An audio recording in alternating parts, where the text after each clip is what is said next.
alternate ending for Evil Dead 2013. Alright, let's get to it. Alright, the blood rain sort of stopped, right? It was right after she chainsawed that lady in the face. You know, she's still missing a hand and everything, but this is where Evil Dead 2013 just ended. Like, okay, alright, the daytime came up and she walked into the woods. Look, the demon cam goes through the whole cabin, comes out the end and attacks her. Just almost like the throwback to the original. But that also means that Mia died at the end. And you're like, oh, that's a bit of a bummer. And I bet way back in 2013, they were like, hey, man, with these things, we gotta do a sequel. And I don't know, I thought they still might think about doing a sequel. And it's such a cool throwback to the original 1981.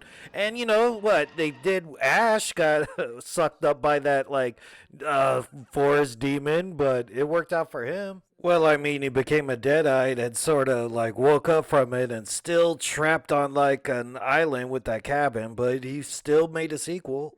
Another reason they might not have chosen this is because where'd the fire go, dude? So the demon's traveling through the house and there's no fire. And they just probably went, hey, you know what would be cool? If the whole place is on fire, that's pretty cool, right?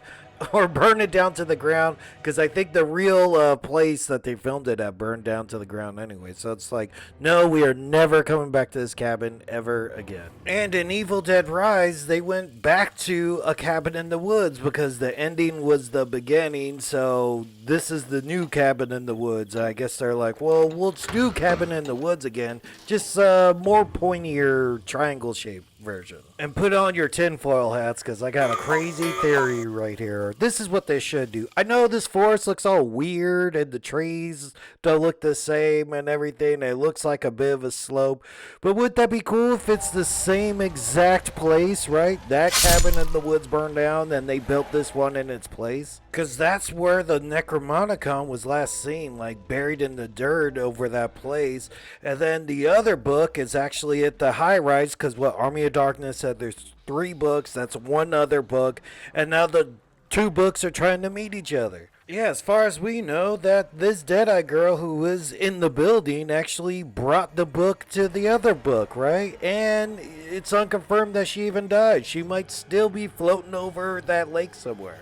And I get it doesn't even look almost the same area, but come on, dude. The Evil Dead demon things could possess people, take out bridges, but they can't do some like creative landscaping. Now onto the more popular alternate ending, because this alternate ending was actually added to the unrated cut. And if you own it, that's the cut that you always watch now. You always go for the unrated version of 2013. And on the unrated cut, it seems like it's more like a post-credit scene, but Mia's walking down the road. She finally got to the road. She walks until she like passes out, and a truck comes and saves her. It's better than her just being like possessed, I guess. It's like a more hopeful ending rather than just her being possessed by that demon. And it's too similar to the 1981.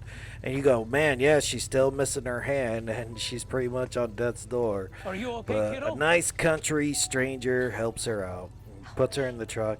And then the whole like Reservoir Dogs thing's like, you're gonna be okay. Say the goddamn words, right?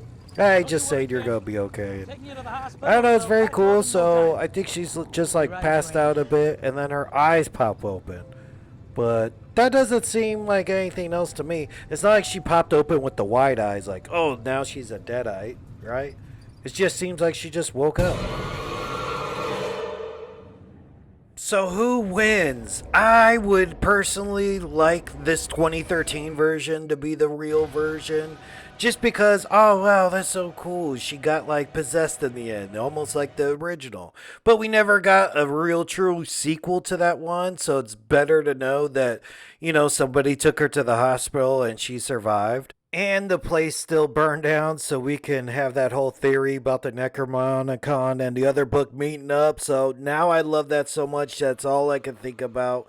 And I hope the next time they do it, we get a crossover. Mia's alive, Beth is alive, her daughter's gonna be a little bit grown, and we could cross all these over, dude. The Evil Dead universes collide.